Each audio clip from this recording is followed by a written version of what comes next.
পায়ে পায়ে পথ চলার পক্ষ থেকে আমরা 7 বন্ধু রওনা দিয়েছি অন্নপূর্ণা সার্কিট ট্রেকিংয়ে। আজকে 28শে অক্টোবর 2023।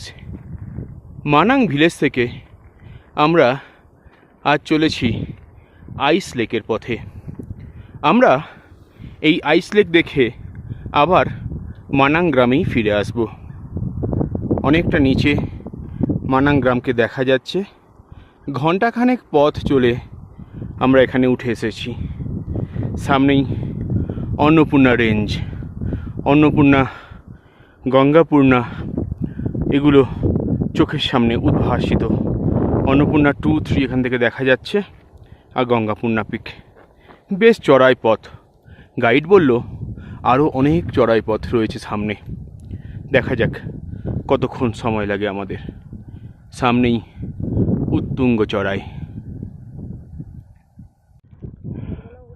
আইস লেকের পথে আমরা কিছু ব্লু শিপ দেখতে পেলাম।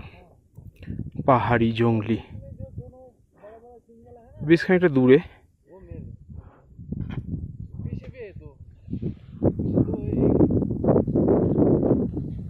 সুন্দর চারপাশ।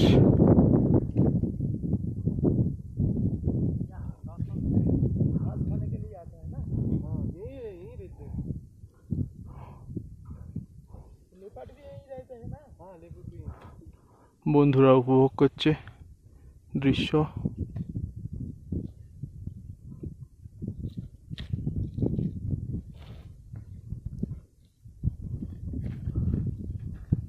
পিছনে অন্নপূর্ণা শৃঙ্গ।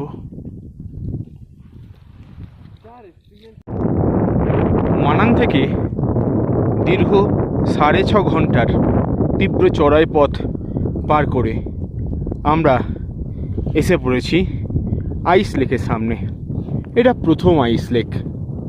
এখান থেকে দ্বিতীয় আইস লেকটি যেতে আরও 20 মিনিট সময় লাগবে। লেকের মাঝখানে ব্রাহ্মণী হাঁস চড়ে বেড়াচ্ছে এই উচ্চতায়। ভয়ানক ঠান্ডা, হাওয়া দিচ্ছে হু হু করে। এই পথ দিয়ে আমার বন্ধুরা এগিয়ে যাচ্ছে, আমিও যাব